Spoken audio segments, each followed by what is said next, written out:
Ok. Otra de las enfermedades que es causada por moscas es la conocida como hipodermosis. Esta enfermedad es causada por parásitos del género Hipoderma. Es una miasis también, como las que vimos la clase pasada. Es causada por las larvas de esta mosca y se va a caracterizar porque se van a presentar nódulos subcutáneos y perforaciones de la piel. De ahí viene su nombre de hipoderma, debajo de la piel, bajo la piel. También la pueden encontrar como hipodermiasis, miasis subcutánea o barros del ganado.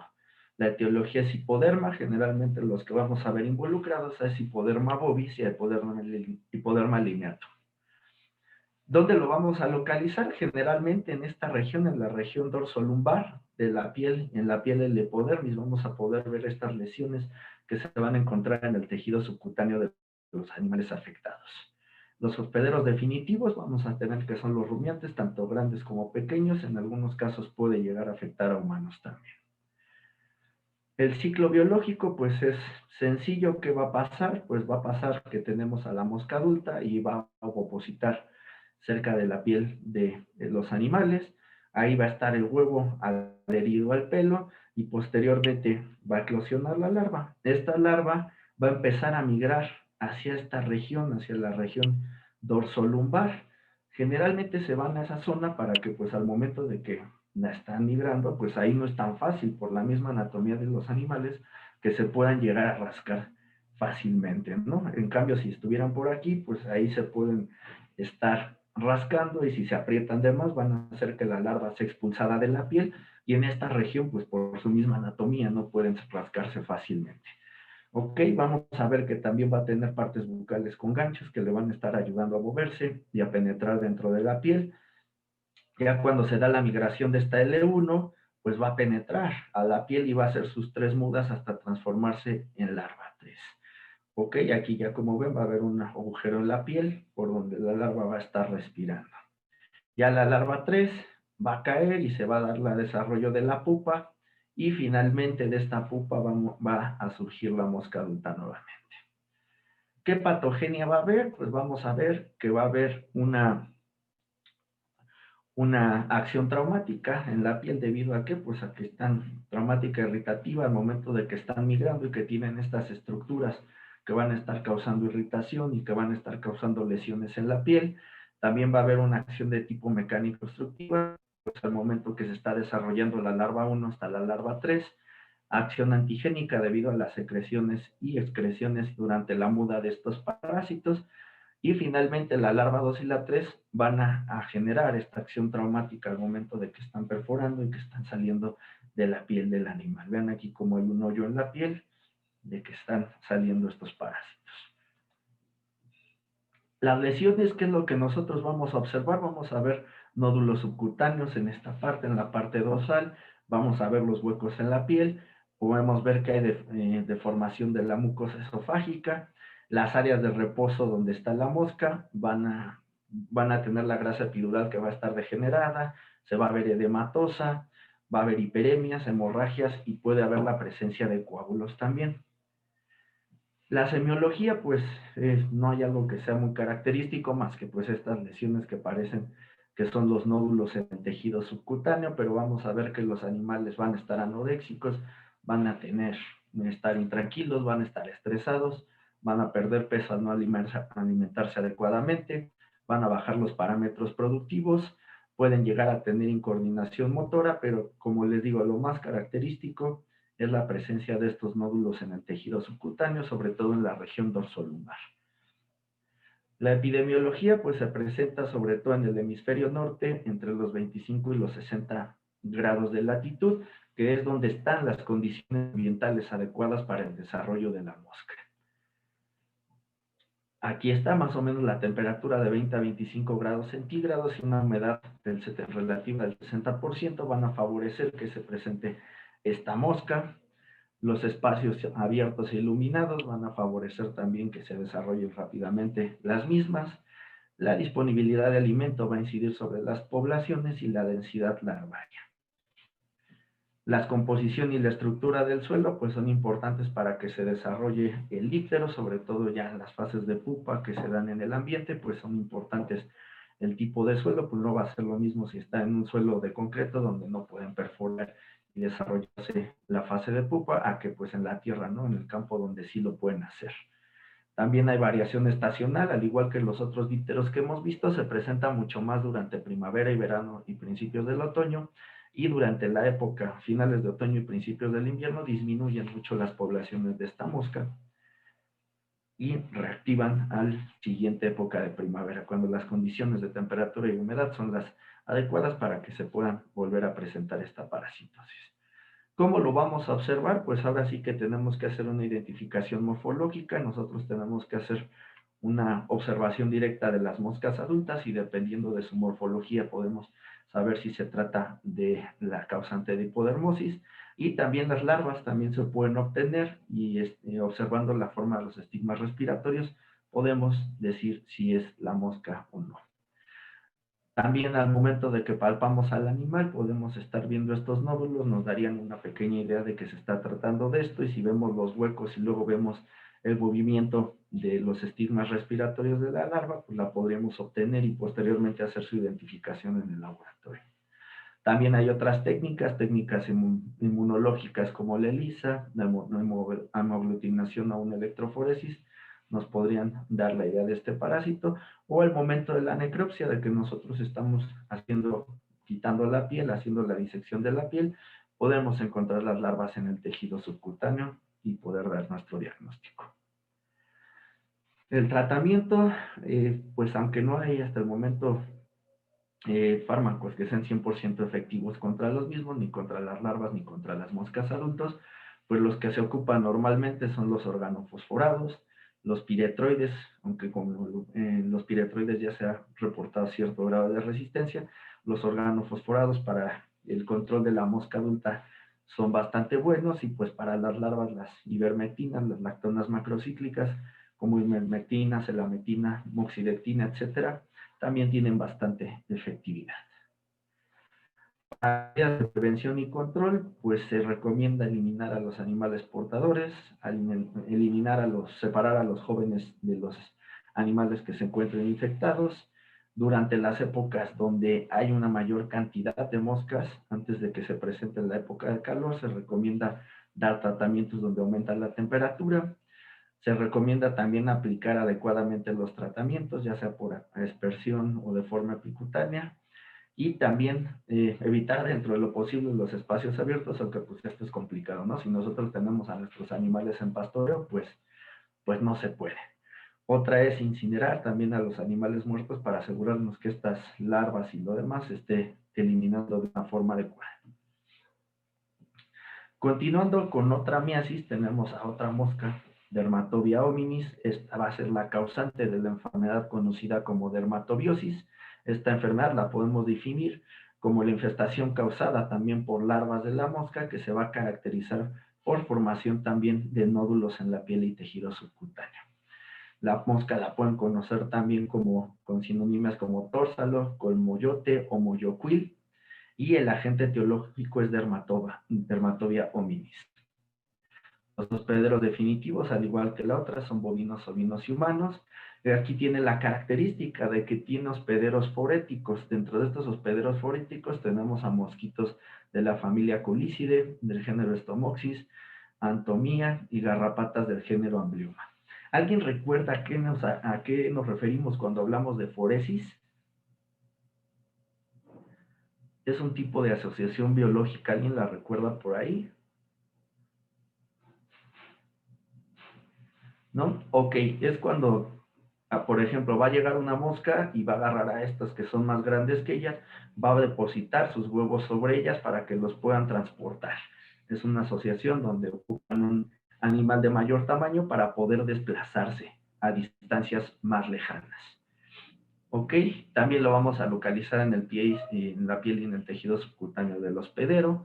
Y vean, este es el ciclo, como les decía, está la hembra adulta, que va a sujetarse de un insecto de mayor tamaño y va a depositar los huevos en este insecto o vector. Este insecto vector va a transportar los huevos a otros hospederos, donde va a ponerlos y las larvas van a eclosionar, van a penetrar en la piel y finalmente van a caer al suelo donde se va a dar el desarrollo completo hacia pupa y de ahí surge el adulto.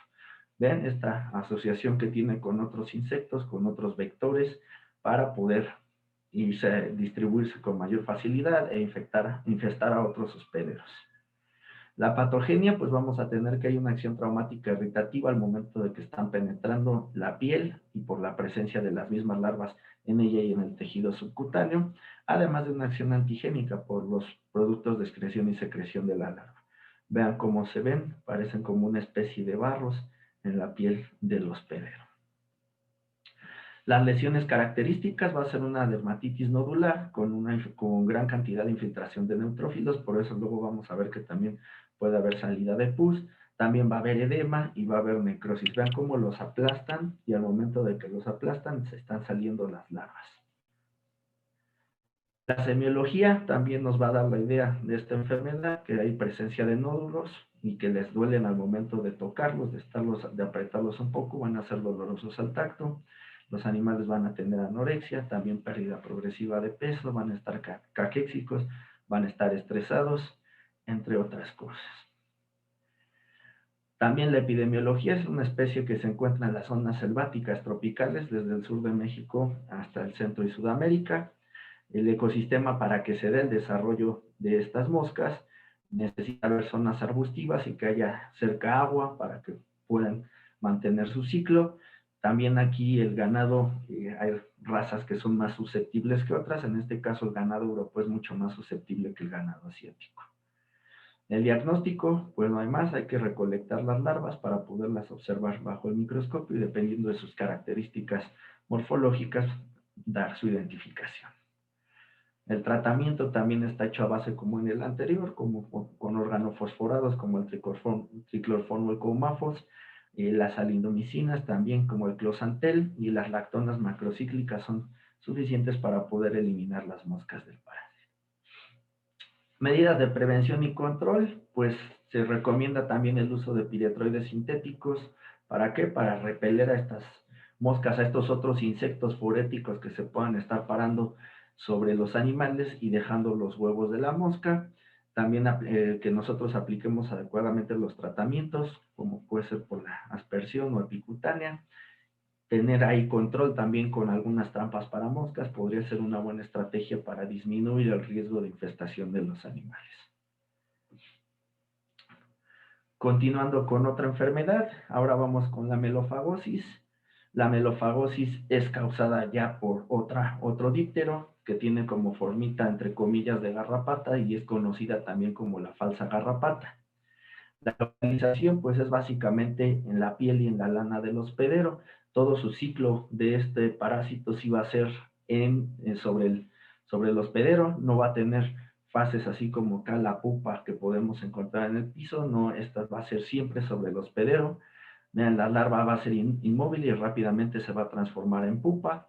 La pupa es ovoide con un extremo ancho y el adulto mide de 4 a 6, no tiene alas, pero tiene esta gran cantidad de vellos, son muy velludos, tienen uñas muy fuertes en todas sus patas que les van a ayudar a sostenerse sobre el hospedero. El tórax es de color café y el abdomen es pues bastante ancho y de color café grisáceo. Los hospederos definitivos, generalmente tenemos a los ovinos y a los caprinos. Como les había comentado, todo el ciclo de Melophagus se va a dar sobre el hospedero. Tenemos su huevo, la larva, la pupa y la mosca adulta. Hay que recordar que estas moscas como tal no van a poner huevos, son larvíparas, ya van a poner las larvas al momento de hacer ya no van a tener fase de huevo, ponen las larvas directamente, se desarrolla rápidamente la pupa y rápidamente surge el adulto. Estos parásitos también son hematófagos, por lo cual van a tener una acción exfoliatriz de tipo hematófago. También imagínense, pues si tienen esas grandes garras en sus patas, pues van a tener una acción irritativa y traumática porque al momento de estarse sosteniendo del hospedero, y eso sería como tal. Las lesiones, pues vamos a ver que la piel donde se encuentran va a estar altamente irritada, va a ser una dermatitis irritativa, podemos ver daño a la lana, también podemos ver presencia de sangre en algunos animales, sobre todo en los de pelo claro, ¿Por qué? Porque a veces llegan a aplastar al parásito adulto y al momento de que lo aplastan se libera la sangre y podemos ver estas manchas de sangre en la zona donde se estaban alimentando los parásitos adultos. La semiología, pues vamos a ver animales que están intranquilos, que están estresados, que van a estar perdiendo peso, que van a tener mucha comezón. Esto es lo que les comentaba, la lana manchada de sangre que podemos observar si es que los están aplastando y depende del grado de infestación podemos ver que puede haber presencia de anemia, perdón. La epidemiología, pues básicamente es una enfermedad que se transmite por contacto, por lo cual pues el hacinamiento nos va a generar que se presente más este tipo de infestación. El máximo de estacional por la infestación se da al término del invierno y inicio de la primavera, y la estabulación, el tamaño de la lana, así como la humedad que pueden tener entre la lana, van a favorecer que se presente más esta infestación. El diagnóstico pues es bastante sencillo, son muy característicos estos parásitos, estos melófagos los podemos recolectar directamente y al ver sobre un microscopio estereoscópico los podemos identificar sin ningún problema. Para el tratamiento hay distintos productos, entre ellos pues los organofosforados, los piretroides y la ivermectina y moxidetina han demostrado tener un muy buen efecto contra estos parásitos. Medidas de prevención y control, pues podemos dar tratamientos preventivos, baños de aspersión o de inmersión se pueden hacer. La esquila es una muy buena estrategia para evitar que se estén infestando otros animales. Es una técnica de manejo que funciona bastante bien para el control de estas infestaciones. Ok, y bueno, finalmente para terminar con este tema de las enfermedades parasitarias causadas por insectos en los rumiantes, vamos a ver la infestación por piojos y que es llamada también la tirapterosis bovina. Aquí podemos encontrar distintos tipos de piojos, podemos encontrar piojos chupadores o piojos masticadores y también la pueden encontrar como una sinónima es la pediculosis bovina. La etiología, pues hay distintos piojos masticadores como el Tamalínea, piojos hematófagos como hematopinos euristernos o Lignognathus son los que van a estar involucrados en estas infestaciones. Los hospederos, pues son los rumiantes en general, donde los vamos a localizar en el pelo y en la piel de los hospederos. El ciclo biológico, recuerden que de estos insectos el ciclo biológico es incompleto, hay una metamorfosis incompleta, no hay fase de larva ni de pupa, aquí lo único que vamos a tener es que va a ser una fase de huevo, posteriormente van a tener 3 estadios ninfales y finalmente se va a dar el desarrollo del parásito adulto, tanto en los piojos chupadores como en los piojos masticadores es lo mismo. ¿Qué patogenia va a haber? Pues es dependiendo de cada uno de ellos. Si estamos hablando de piojos chupadores, pues vamos a tener que tienen una acción exfoliatriz hematófaga, una acción irritativa también y traumática debido a estas estructuras bucales que tienen, que están hechas, diseñadas ¿para qué? Para puncionar y succionar. En el caso de los piojos masticadores, pues lo que van a ver también es una acción irritativa. ¿Por qué? Porque están raspando ahí la piel constantemente para estarse alimentando de las descamaciones y demás productos, pero básicamente en los dos casos tenemos esto, ¿no? ¿Qué lesiones vamos a observar? Pues nosotros vamos a observar una dermatitis, vamos a ver que la piel se va a ver hematosa, podemos ver escoriaciones, cuando llegan a estar en el pabellón auditivo y estamos hablando de una infestación por un piojo chupador, podemos ver diferentes grados de ulceraciones, las perforaciones que pueden estar haciendo en la piel. Semiología como tal, pues va a haber mucho prurito, la piel se va a ver muy irritada, puede haber zonas grandes de alopecia y vamos a ir viendo que estas zonas se van haciendo más grandes conforme más pasa el tiempo y no se da tratamiento. Si estamos hablando por anemia, ¿por qué tipo de piojos pensarían que está infestado? ¿Por uno chupador o masticador?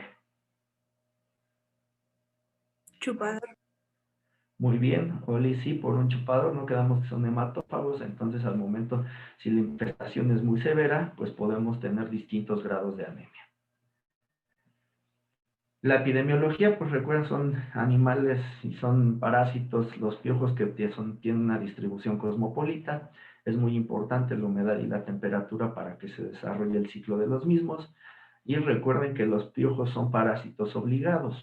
Entonces, ¿qué quiere decir esto? Que si no están sobre el hospedero y se caen, si se llegan a caer, en cuestión de horas se van a morir. Entonces son parásitos obligados, que va a favorecer mucho que se estén infestando otros animales, las condiciones de hacinamiento.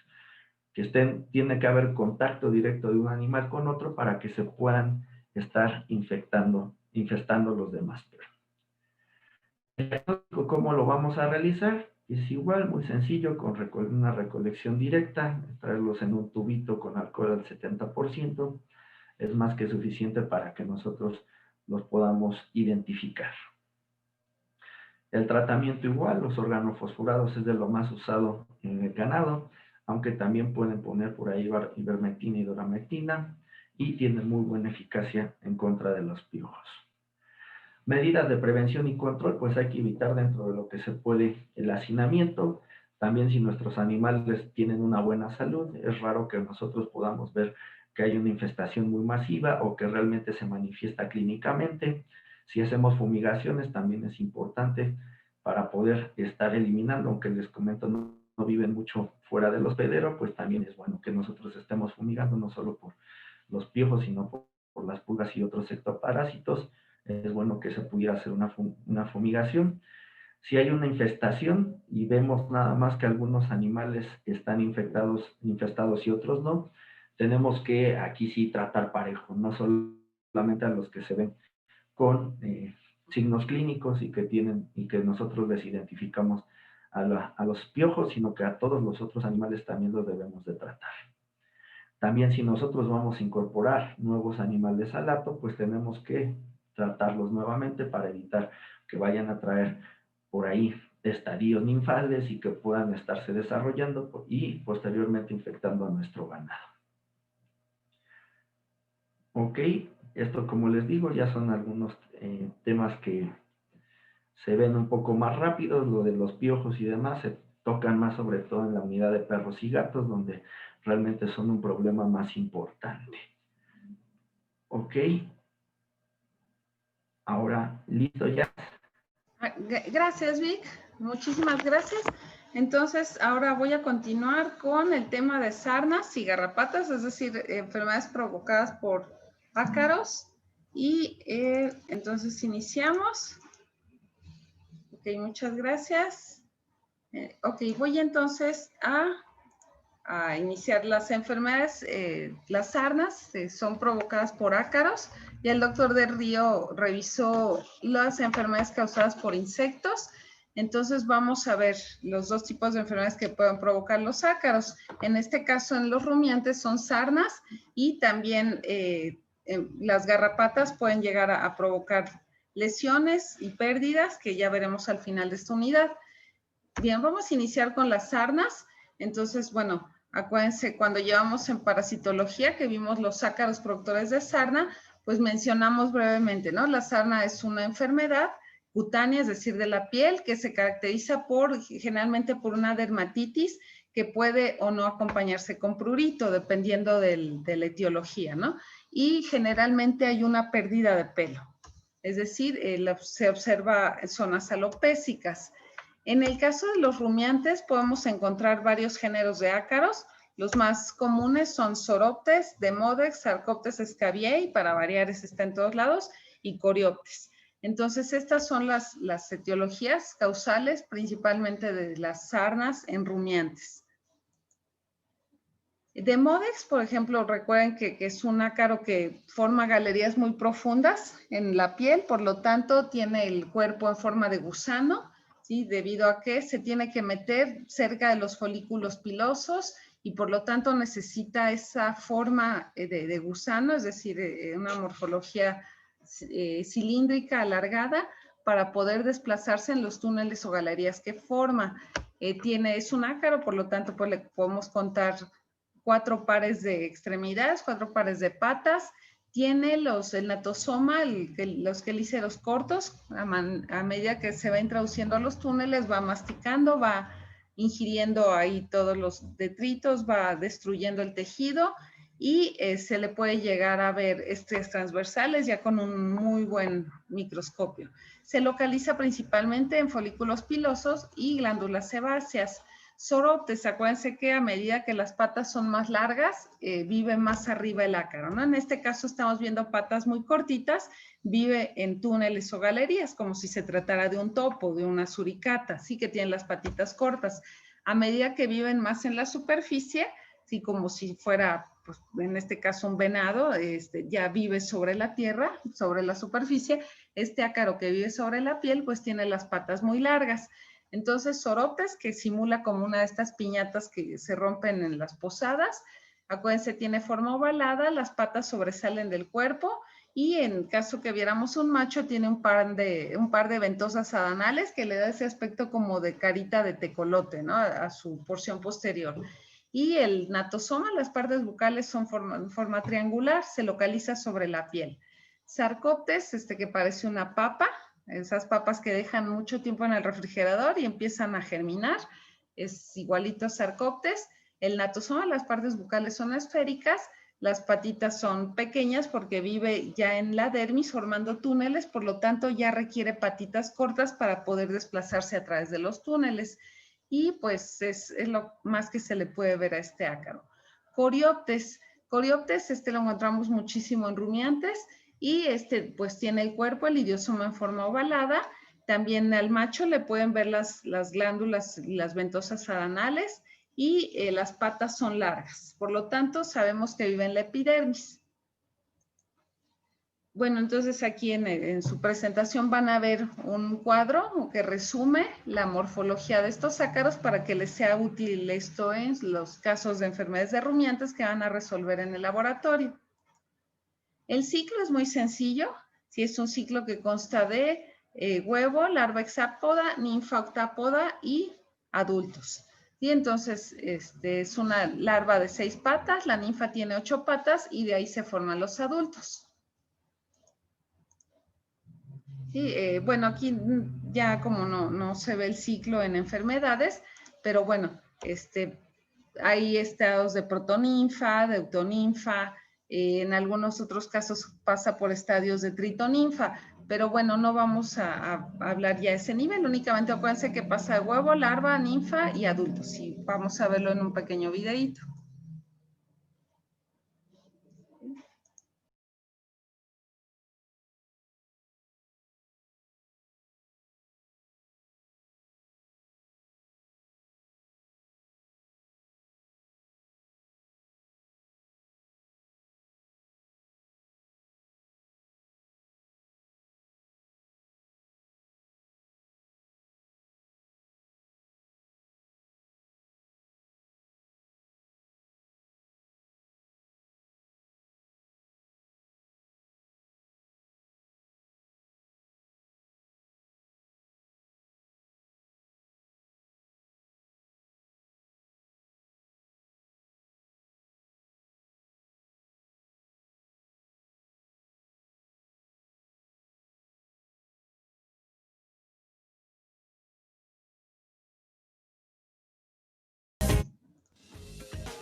Ok, entonces, bueno, es el ciclo. Ya vieron que las secreciones que producen, ya sea en la epidermis, en la dermis o en los túneles que forman, son los causales de la dermatitis. Se localiza en cualquier parte del cuerpo de los rumiantes. Corioptes está más hacia la grupa, ahí lo pueden encontrar mucho más. Soroptes generalmente en la parte dorsal del cuello. Si ustedes se fijan en este esquema, van a ver que son lugares, se localizan en lugares en los que el animal pues no se puede acicalar con tanta facilidad. Sí es muy, bueno, Sarcoptes ese sí está en todos lados, ¿no? Pero bueno, generalmente en el cuello, en la cabeza, atrás de las orejas. Pero fíjense cómo son lugares que conforme a la articulación de los rumiantes no se pueden acicalar con tanta facilidad. Sí, difícilmente las articulaciones del rumiante le van a permitir acicalarse para quitarse a corioptes. Lo que hacen los animales generalmente es frotarse contra paredes o cercos y bueno, de ahí vienen las heridas que posteriormente pueden infestarse con larvas de mosca. Sí, porque difícilmente pueden acicalarse ácaros que tengan atrás de las orejas, ¿no? Como un perro que sí se puede rascar ahí con facilidad, en este caso no es tan fácil, ¿no? En el caso de los rumiantes. Y bueno, los signos que pueden encontrar, en el caso de Sarcoptes, sobre todo prurito puede llegar a presentarse. Demodex generalmente se cursa sin prurito. Puede haber alopecia, en la mayoría de los casos hay pérdida de pelo porque se están alimentando los ácaros y se pierde la continuidad de las proteínas que permiten que el pelo esté en su lugar. Hay también engrosamiento de la piel y formación de costras. En el caso de las sarnas causadas por Sarcoptes demodex, se pueden llegar a formar pústulas. En el caso de demodex, generalmente es una sarna acompañada por grasa, por hipersecreciones. Aquí tenemos una imagen de las sarnas sarcópticas, zonas alopécicas, dermatitis. Sí, aquí se ve ya una dermatitis ya con eritemas. Igual, pérdida de pelo, dermatitis. En el caso de corioptes, puede llegar a observarse incluso, bueno, menos pérdida de pelo en comparación con Sarcoptes, pero nuevamente se observa dermatitis, sí, hasta incluso presencia a veces de pústulas. Soroptes es esta, acuérdense, sobre la piel y vean las zonas alopécicas. Y ahí se ve el estado de salud, el estado fisiológico del animal, el pelaje en un pésimo estado. Incluso donde todavía no hay ácaros, ya se ve que el pelaje pues ya está perdiendo esa lustrosidad, debido a que pues también hay una reacción inflamatoria. Aquí los ectoparásitos también provocan fuertes reacciones inflamatorias y por lo tanto ya hay una respuesta inmune que está llevando las proteínas hacia la defensa y por lo tanto esas proteínas ya no las encontramos en el pelo y se ve este pelo poco lustroso, ¿no? Es incluso encrispado. Y se ve aquí las zonas alopécicas por Soroptes. Nuevamente aquí ya es un caso grave, incluso ya puede haber una infección secundaria con bacterias oportunistas, incluso con hongos. Y por lo tanto, bueno, necesitan hacer un diferencial con piojos, con hongos, con pulgas, con incluso garrapatas, sí, o a veces enfermedades metabólicas, ¿no? Que hay pérdida de pelo en los animales, eso ya lo vamos a ver más, por ejemplo, en perros y gatos, que muchas veces hay pérdida de pelo por hipotiroidismo y por lo tanto, pues se tienen que llegar a hacer los diferenciales. En el caso de rumiantes, pues lo vamos a tratar de diferenciar sobre todo con hongos, con piojos, algunas pulgas, o con infestaciones por otro tipo de ácaros como las garrapatas. Sí, en el caso de tratamiento, control y prevención, pues es retirar cuidadosamente las costras y también pues si queremos ver nosotros los parásitos, tenemos que hacer raspados.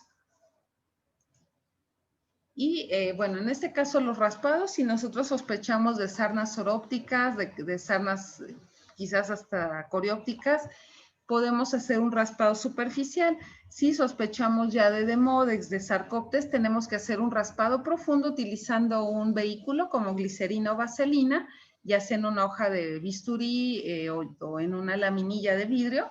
Se hace un raspado con ese vehículo y eso ya se lleva al laboratorio. Entonces, si sospechan, por ejemplo, de un ácaro que viva ya debajo del epidermis, tiene que ser un raspado profundo que salga una gotita de sangre capilar, si no tienen que hacer ahí una incisión, con una gotita de sangre capilar que salga, ya sabemos que estamos en un nivel más profundo que el epidermis y ya se lleva al laboratorio para observar los ácaros.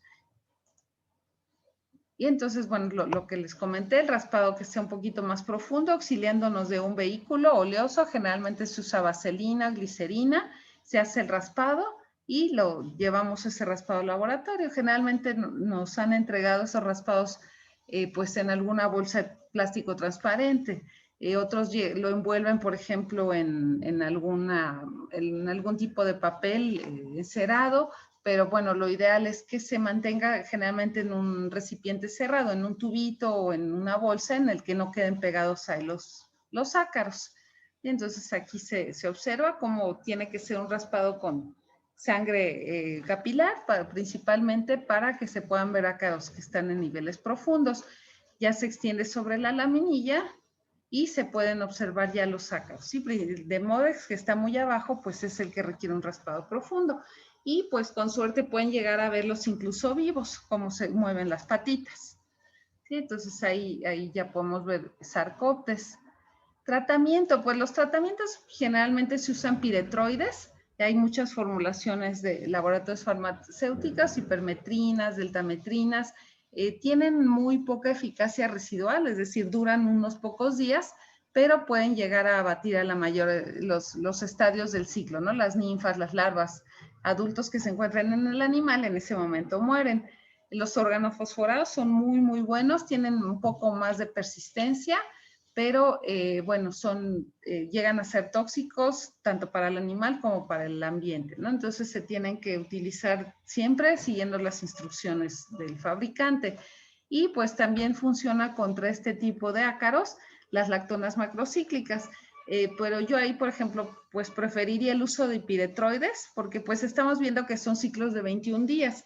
Entonces, con que apliquemos los piretroides cada 14 días, podemos controlar esta parasitosis y pues no vamos a quemar un fármaco excelente como una lactona macrocíclica para tratar una sarna. Yo no la elegiría, yo preferiría para las sarnas los piretroides, incluso organofosforados, ¿no? Muy, muy bueno el Cumafos, el diacinón, triclorfón, cualquiera de esos es muy bueno. La mitraz prácticamente es un fármaco que se hizo contra ácaros, sí es lo mejor que hay contra ácaros, pero bueno, ya se ha reportado muchísima resistencia de garrapatas a la mitraz, muchísima. Entonces, si hay garrapatas en su rebaño o en su hato y ustedes aplican amitraz, pues van a seguir presionando esos genes que seleccionan pues características resistentes. También, bueno, se ha usado aceites de vegetales, el aceite del árbol del té, aceites, por ejemplo, de ajo, de orégano, polvos o tinturas. Sin embargo, bueno, esto está siempre a nivel experimental, si se ha resultado eficaz. Hay incluso ganaderos que usan como cerco natural, como cerco vivo, plantas de NEM, y dicen que, bueno, eso les ha funcionado para repeler tanto sarnas como garrapatas, ¿no? Del NEM. Y sí, hay incluso artículos publicados en buenas revistas en los que aíslan los metabolitos de esta planta de NEM y ven como sí tienen una alta eficacia acaricida e insecticida. Pues no hay como prevenir esto, medidas de bioseguridad, a los animales pues aislarlos en estaciones cuarentenarias si es que se cuenta con ellas, reducir el estrés, que es lo que predispone a que ácaros como Sarcoptes, que todo el tiempo están viviendo sobre la piel, incluso de Modex, en casos de inmunosupresión es cuando proliferan. Entonces, evitando el estrés, evitamos las inmunosupresiones y estos ácaros pueden seguir viviendo sobre la piel sin causar signos clínicos. Entonces, todo el tiempo están sobre el animal. Incluso muchos de nosotros en este momento en las pestañas podemos tener Demodex, pero mientras tengamos un sistema inmune competente, no se van a manifestar los signos o síntomas de una sarna demodésica. Sí, entonces, pues decía la doctora Anita Hoffman, una de las mejores acarólogas que tuvo el mundo y pues orgullosamente mexicana, decía Anita Hoffman que el mejor amigo del humano no es el perro, que es Sarcoptes, porque pues Sarcoptes está con nosotros todo el tiempo, entonces que era inseparable, ¿no? Entonces, es lo que ella mencionaba, todo el tiempo tenemos Sarcoptes en la piel, pero en situaciones de inmunosupresión se activa y puede llegar a causar los signos clínicos en los animales o los síntomas en los humanos. ¿Ok? Tenemos ahora las infestaciones por garrapatas. No puedo ver el chat, pero ahorita en cuanto deje de compartir la pantalla, leo si es que hay alguna duda. Entonces, hay muchas especies importantes de garrapata, pero en bovinos, principalmente vamos a hablar aquí nada más de bovinos, vamos a estudiar Bófilus o Ripicephalus, que es lo mismo, y Amblioma. Bófilus se le llamó más o menos hasta el 2005, me parece, cuando ya unos australianos hicieron unos estudios genómicos y dijeron que pues esta garrapata Bófilus era más compatible con el género Ripicephalus y ya se adoptó a nivel mundial. Sin embargo, hubo muchísimos investigadores, muchos parasitólogos que se opusieron a esos estudios de los australianos y por lo tanto en este caso las asociaciones mundiales de nomenclatura parasitaria y biológica acordaron que se puede poner Bófilos y entre paréntesis su sinónimo, Ripicephalus spp. Lo que ya no se acepta es poner nada más Bófilus spp o Bófilus microplus o Bófilus annulatus. Se tiene que poner Bófilus Ripicephalus microplus o Bófilus Ripicephalus annulatus. Y amblioma, pues hay muchísimo, eso es toda una serie de especies que incluso ya se habla de un complejo de amblioma. Sí, amblioma así solita como tal ya no lo podemos manejar, es un complejo, amblioma mixto, de especies, de un montón de garrapatas que se consideran dentro del complejo de amblioma. Signos clínicos de una enfermedad, una infestación por garrapatas, pues pensemos que es un animal que está alimentándose de sangre, pues está teniendo una acción patogénica irritante, traumática, e incluso exfoliadora al extraer sangre, y todo eso pues deriva en irritación, ulceración de la piel, dermatitis, pérdida de sangre, de acuerdo con la infestación. En este animal pues ya tendríamos una anemia severa, nerviosismo por estarse quitando las garrapatas y pérdida de peso. El diagnóstico de las garrapatas pues es por observación directa, pues es prácticamente retirarlas del animal, siempre tomándolas con cuidado para que salga el natosoma completito.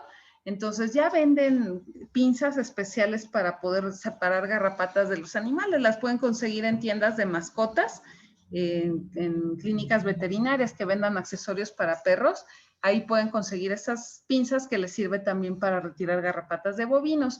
Y si no, pueden tomar el natosoma de la garrapata con el dedo índice, la parte dorsal, la parte ventral con el dedo pulgar y retirar la garrapata para que salga con todo y natosoma.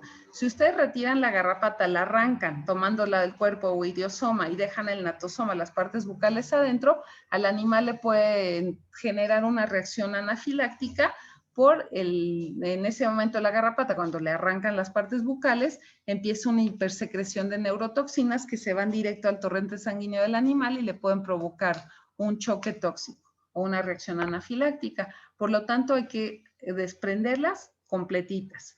Y de ahí pues ya las llevamos al laboratorio. Se pueden diagnosticar con claves taxonómicas, hay muchas claves taxonómicas, o se pueden diagnosticar también mediante técnicas moleculares.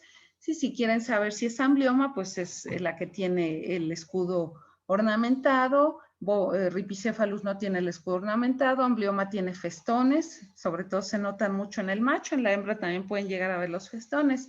Y amblioma tiene las partes bucales, el natosoma que sobresale de la garrapata, y en el caso de Ripicephalus, pues el natosoma está más oculto en el idiosoma, o sea, tienen que voltearla patas arriba para poder ver bien las partes bucales. Y recordemos que también parte de la importancia de estas garrapatas es que transmiten muchas enfermedades, ¿sí?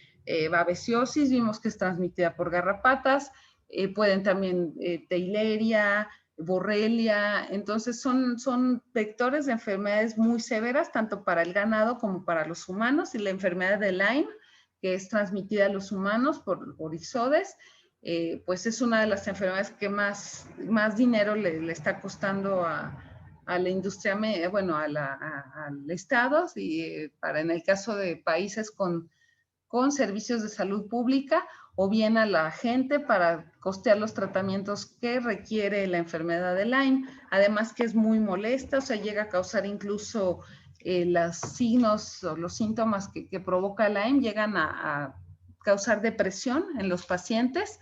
Ya es gente que ya ni siquiera quiere darse tratamiento, entonces es algo que se está siendo estudiado porque se ve que ya a nivel también anímico es muy grave la enfermedad de Lyme, ¿no? Le provoca una depresión clínica a la gente. Entonces todo eso se está estudiando, si es por alteración de los neurotransmisores o es por el agobio y la fatiga que llega a causar esta enfermedad. Entonces todo pues transmitido por garrapatas. El ciclo, pues depende. Por ejemplo, Ripicephalus o Bófilos es lo mismo, son garrapatas de un solo hospedero. Entonces, pues la garrapata oviposita en el piso, del huevo eclosiona una larva de 6 patas. La larva se sube al animal en cuanto pierde su reserva de vitelo, es decir, lo que la alimenta unos cuantos días. Cuando pierde el vitelo empieza a tener mucha hambre, se sube al rumiante, en este caso el bovino. En el rumiante ya muda a la etapa de ninfa. La ninfa ya tiene 8 patas, la ninfa se sigue alimentando, se empieza a formar sus órganos sexuales, se forma el adulto, macho y hembra. El macho no se alimenta de sangre, únicamente se sube al animal para copular con la hembra. Se forman ya los huevos en la hembra, se alimenta de mucha sangre para poder formar esos miles y miles de huevos. Por lo tanto, la hembra llega a aumentar decenas de veces su tamaño. Cuando ya va a ovipositar, se tira al piso, pone el huevo en el suelo y ahí muere. En el caso de Amblioma, pues son garrapatas de hasta 3 hospederos. Entonces la larva está en un hospedero, la ninfa en otro hospedero y el adulto en otro hospedero. Pueden ser ratones, conejos, pero el tercer hospedero generalmente, en este caso va a ser un bovino, pero también la pueden encontrar en caballos, en humanos. Sí, es una garrapata muy generalista. Ripicephalus microplus es muy específica, le gustan mucho los bovinos, de ahí por eso se llamaba boófilos. Bo significa, viene de bovino, y en el caso de Amblioma es generalista. Sí, está infesta a lo que tenga sangre. Y se pueden Échale por abajo de las patas. mediante baños de aspersión, baños de inmersión.